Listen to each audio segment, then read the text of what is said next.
It's that time again. Pink Ultra presents, and today we are going to have an awesome time. So we are at the Hackney Funhouse, and we're going to do an immersive molecular cocktail experience with an amazing guest. You're going to enjoy this one, so let's do it. We're back at another strange location because you know what time it is.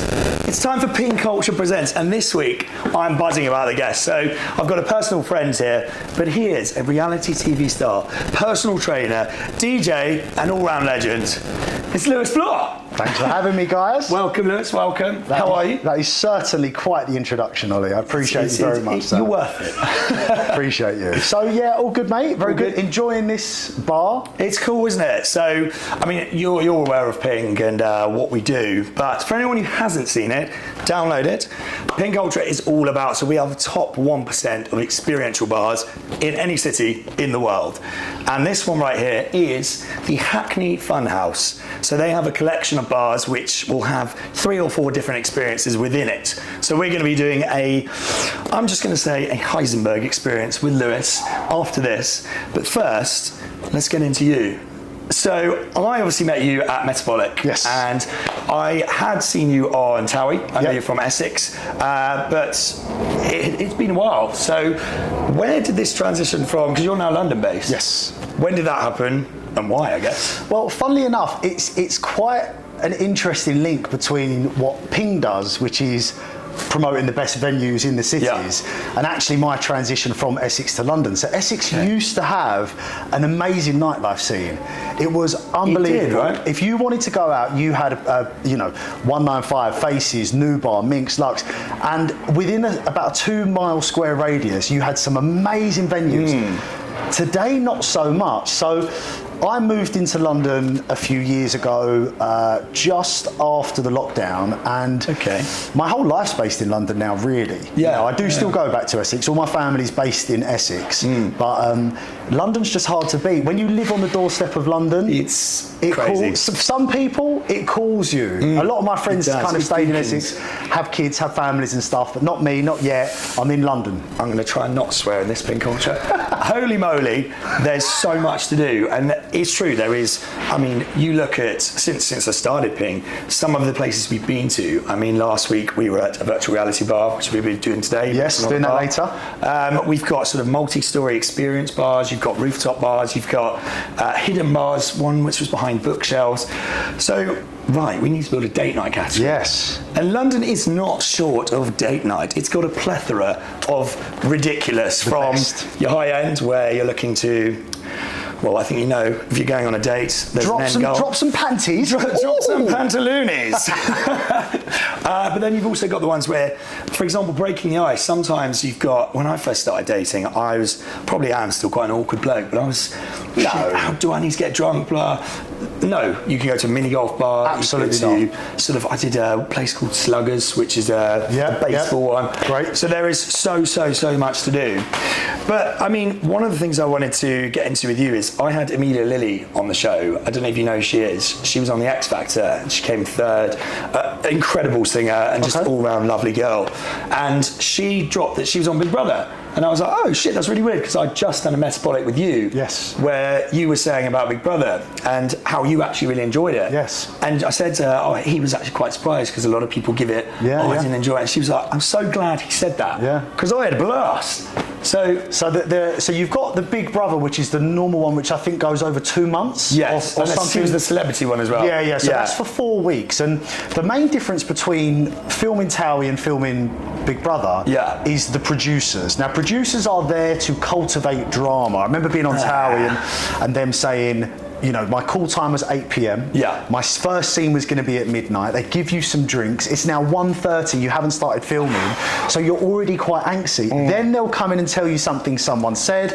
So obviously it's a ticking time bomb, and you're very much ready to react. Whereas Big Brother was much more right. You guys are in here. You're left to your own devices. If you're going to argue, you're going to argue. But if you're going to get on, no one's in there stirring the pot. Yeah. So for me personally, I enjoyed it much more. Yeah. You know, for me to argue with people takes a lot, but TV producers have a very good way of making that happen. Well, so you have to be very careful because the power's in the edit. And one thing I will say, from my experience before being on TV, especially reality, watching reality, and then afterwards, you know, even if I'm sitting with my girlfriend or sitting with my brother and my nephews and nieces or my mum, and we're watching something, it's one of the best, you know, it's almost like Gogglebox. You want to sit there and give your opinion, but very often you don't have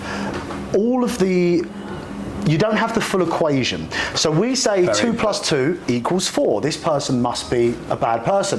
What you don't realise is that it's 2 + 2 times 10 minus 5 divided by 3 plus 148. So people make judgments on what they see on the screen without having all of the details of the equation. But that's what it is, you know. You're entering an environment where people don't want to see their day-to-day life. No. People have bosses, girlfriends, boyfriends.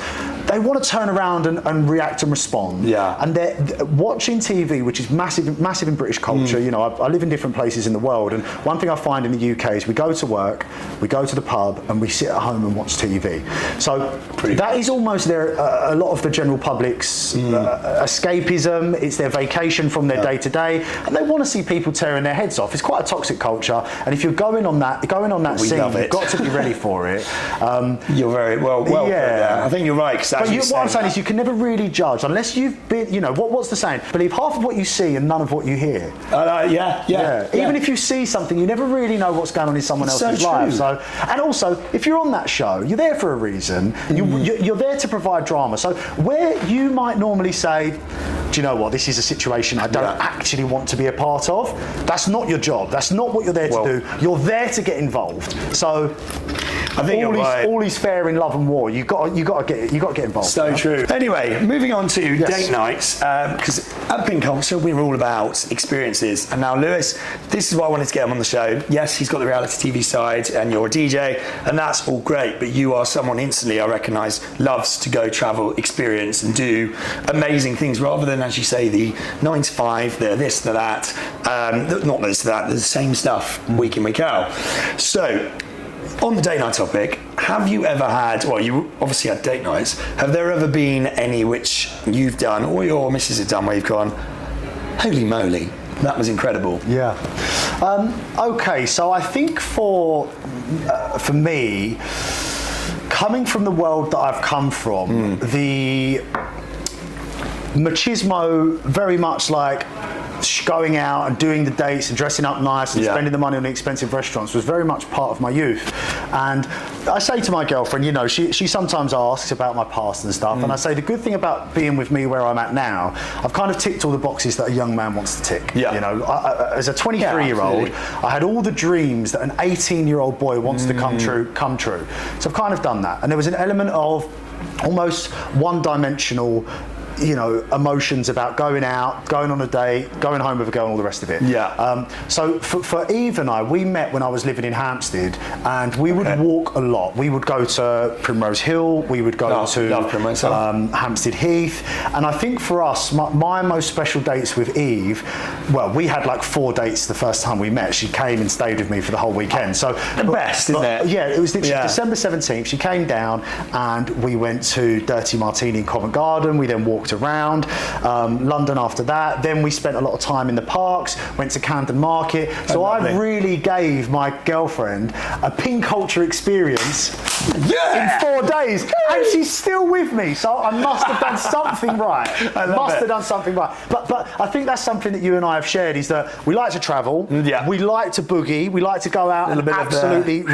In Essex, we call it when you ring the bell. Like, you go out, have a couple of drinks. If you see your mate the next day, he goes, "God, last night was amazing." You say, "Did you ring the bell?" Did you ring the bell? That means swinging from the rafters. So we like to travel, we like to train, we like to do date nights, we like to go out and party. And I think Pink Culture is great because it wraps all of that stuff in. You want to go for a walk, you want to go for a swim in one of London's Lidos, I'm not sure how you say that. You can find that. You want to go on a panty dropper date, which, let's face it, we all do. Girls and boys love that shit.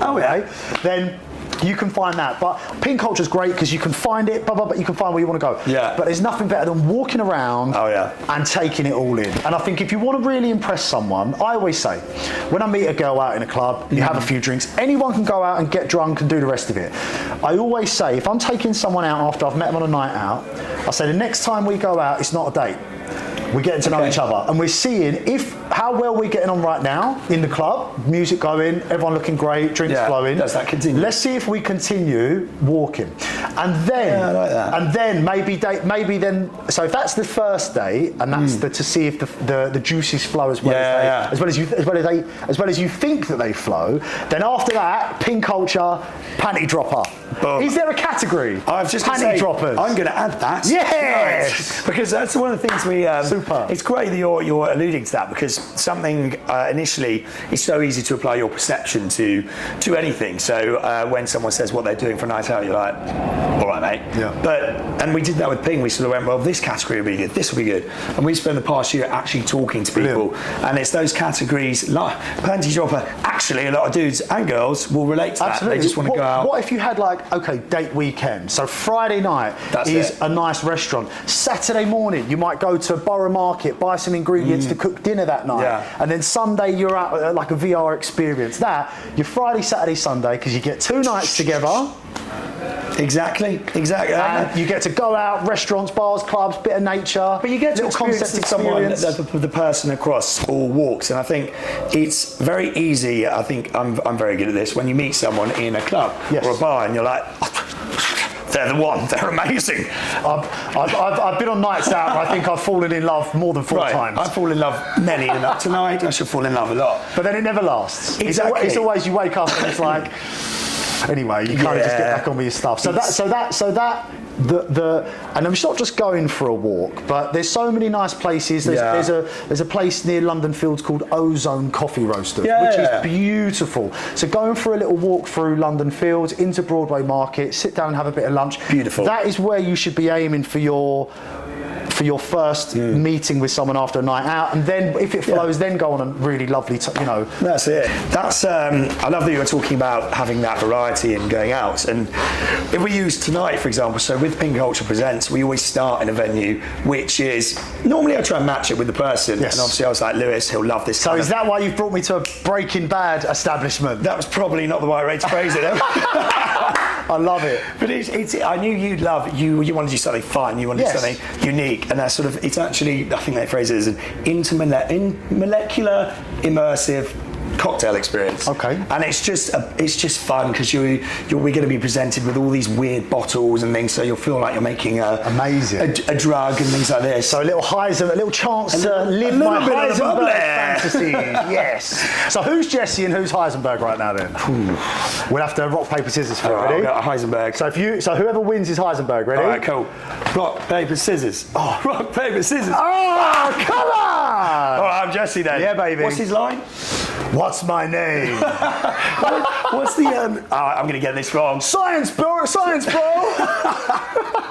But so you know. Yes, I'm a big fan of Breaking Bad. It's amazing, isn't it? Now everyone says about Breaking Bad. First couple of series, too slow.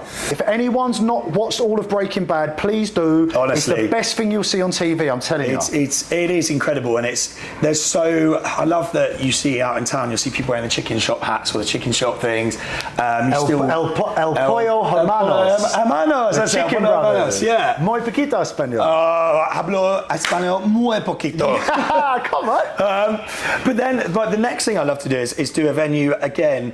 We try and actually make it more experiential. Sure. Obviously, this is double whammy. So with Pink Culture, are we talking about if people go to a venue without Pink Culture, you'll have a great experience? Yeah. If you book through Pink Culture, you're going to get bonuses. That's what's coming. Yes. We're focusing on, as I said, it's 1% of the best places experiential. We have a classification system coming in, which is not just like cleanliness. It's like, would you recommend it to a mate? Jaw dropping factor, things like that. Because panty dropping factor. Panty dropping factor for date night ones. Boom. Date night ones. It's got to be done. You know. But no, that's exactly the kind of scale you want, because there's so many apps that do everything. And what do you do? Actually, it's called the choice paradox. Okay. And what do you do on Netflix on a Sunday night? I spend ages browsing.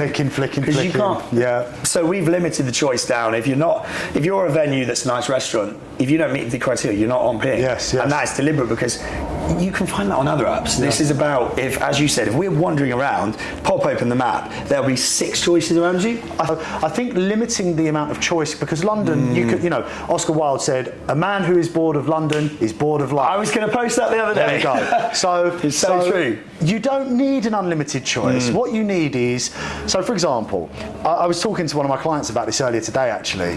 If I go to Rome, because they're from Manchester and they came to London, they said they had a really, really terrible time. I said, where did you go? They ended up in, I think, a bar in Leicester Square that me and my friends would probably never heard of it, would never go there. So it's going to be your tourist trap. Now, I said to him, I said, if you come to London again, let me know and I'll recommend you somewhere to go. I'm just going to send him Ping app instead now. But if I go to New York and I've never been there before, and I try and find somewhere to go, it's never in a million years going to be as good as me going out with someone from New York and them saying, hey bro, we're going here for burgers, we're going here for cocktails, and we're going to dance till 4 in the morning here. There we go. You don't have to worry about it. Boom. So when you're going to these massive cities, these huge metropolis places, you need a tour guide. Yeah. You need someone that's lived there, and I think that's the gap in the market that Ping culture's doing. So well put, man. I tip my metaphorical hat to you, sir. I mean, the content we're getting from Lewis today, unbelievable. You would have thought I've done this before, right? Anyone would have. Media trained. But you're so right. I found when I've gone to a few crazy golf places before, you're on a date and you're going round, you do track the first, say you got 9 holes and then to you get stop. through. The first 5, you're tracking them. And then it becomes a bit like, oh, you can't really bother to keep doing it. You got to do and maths and bores the stuff. game, doesn't it? It does. Yes. And Puttstack alleviates that, and it also adds points on. There you go. You've got like spinning wheels and all sorts. Ooh, spinning wheels. Spin a little bit of the spinning wheel. Lovely. Oh, right, there's a place, Coco told me about this place. NQ64. Yes. Yeah. Next up, episode 2, stay tuned. We'll get Lewis back. We'll go that place. Let's do it. We actually, did we do a Ping, we've done a Ping Presents there with Harvey from Off Made in Chelsea and Sam Holmes. They've got a beer called Prime Time, which is great, awesome beer. How's your bowling game, Ollie? Oh, shit. I'm amazing. Are you good? I'm really good, mate. We're going to do another long Episode 3. Let's extend this. We'll extend this to... Might have a little spin-off series coming your way now. Lewis's day out. 100%. We could go on about London all day. Absolutely. But you are you've been to some cool places now. One of my favourite places in the world, Ibiza. Absolutely. You lived there, is that correct? I was out there for 3 months there, but we went out probably 5 times, went to some really cool parties, but we were training every day. And again, being outside in nature is something that having done all the nightclubs and all the crazy stuff from a very young age, actually spending time in nature with a good bit of company, just so happens that my girlfriend's an absolute smoke show, which obviously helps. But spending time in nature on the beaches, wink wink, was a really beautiful experience, mate. Yeah, that sounds. I mean, that's. And seeing Ibiza in that different way, spending time like that was really. That's what special. people say. But going back to what you just said about London, you do have to develop a bit of a thick skin here because it is quite cut and thrust. But it's very important to just remember, it's not where you are, it's who you're with. And I've been through parts of my life where I've felt like you had everything under control. I've been through parts of my life where I've completely isolated. But your community is everything in life. You have to be around good people, and to have friends and people that inspire you is a real privilege. And if you can go to Ibiza, go to Bali with a big group of friends, your experience is going to be a million times better than if you 100%. go with a load of people who just are there to get a bit twisted, get a bit busted. So you've got to be very it comes over time. Discerning, discerning with your community. You have to have a little bit of, does that serve me, does it not? But you've also got to be willing to contribute back, much like our relationship. Well put, man. Well put. I think there's a lot to be to be spoken to being selfish, and I don't mean I don't mean be selfish in regards to take the last slice of cake. It's putting yourself first occasionally. It's valuing your influence on the people around you. Absolutely. And if you learn a language, if you learn a skill, if you train, if you read, then you become more valuable to the people around you. So is being of yourself in regards to improving your human qualities, your intellect, your awareness, is being selfish in that sense the right or wrong thing to do? And I think that if you're a friend to everyone, you're an enemy to yourself. So you have to develop this thick skin Lewis, of... you're coming out with the quarkers today. Very well put, man. You have to develop this sense of, I know who I am now and I know what I want to be, and the only person that's going to do that work is me. Yeah. And nothing should really stand in the way of that, whether that's friends, relationships, or whatever. You should be willing to be 100% selfish in the right way. That's the essence. That's what's going to make you happy at the end of the day. And also, it makes you more valuable to the people around you that really care. You know. Yeah. So cherish that. Me and my girlfriend, we're always talking about we want to be two individuals in a relationship. Yeah. You know, because we spent 3 months in Ibiza, we were literally joined at the hip the whole time. And since coming back, you know, we've had to work on that separation, and it's not always easy. No. But giving someone space to be themselves really is the key to desire, missing someone. You know, if you're going to be with someone for 20, 30, 40 years, there has to be space for you to miss that person. Yes. Otherwise, it doesn't matter who it is. I could have my best mate in the world.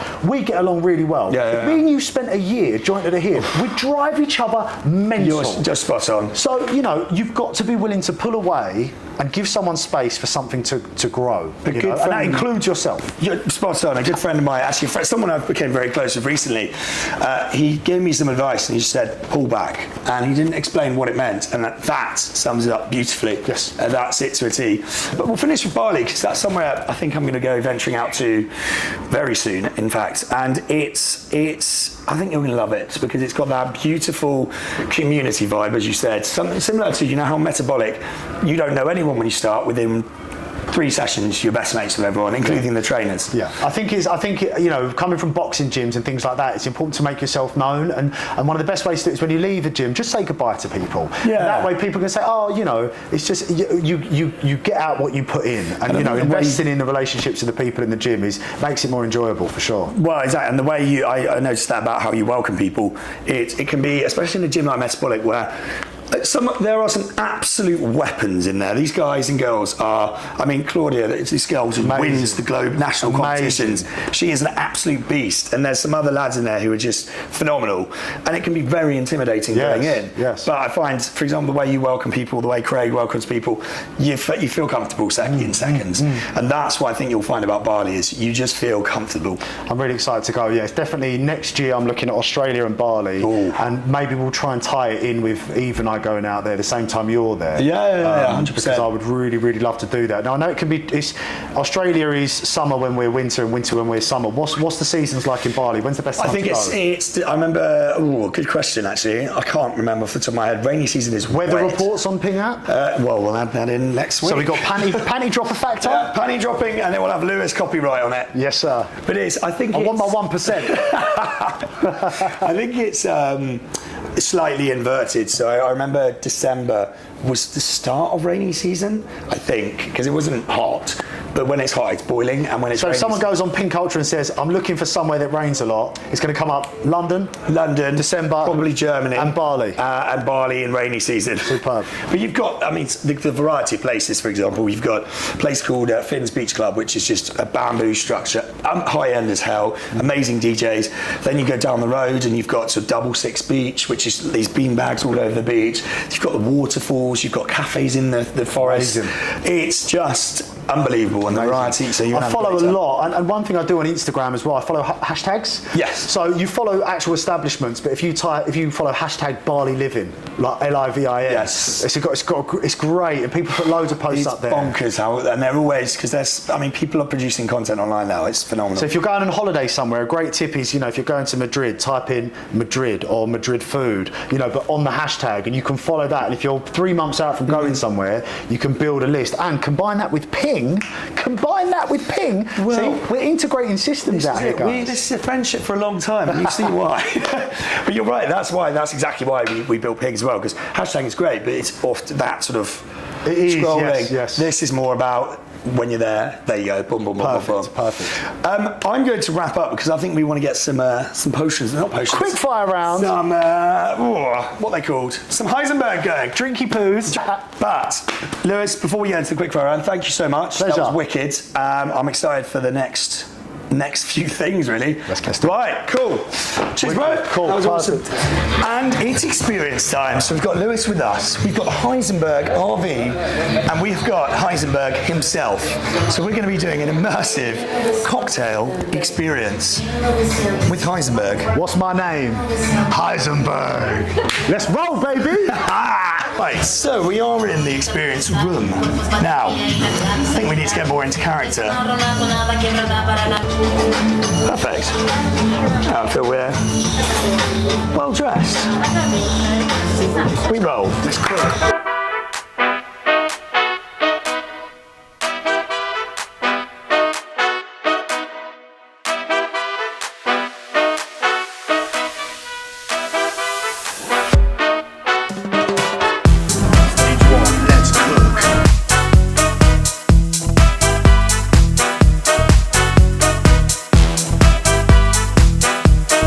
Famous and they give you them for free. It's true.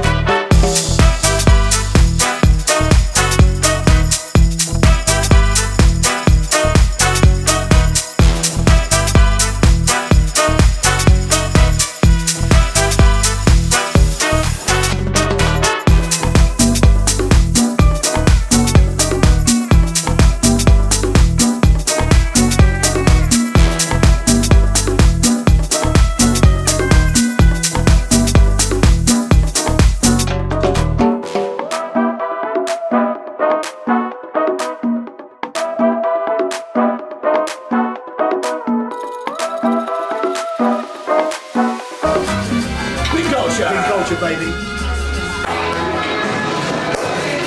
And that is a wrap for another Ping Culture Presents. I've been Heisenberg. This is the Hackney Funhouse. Get yourself down. See you next week.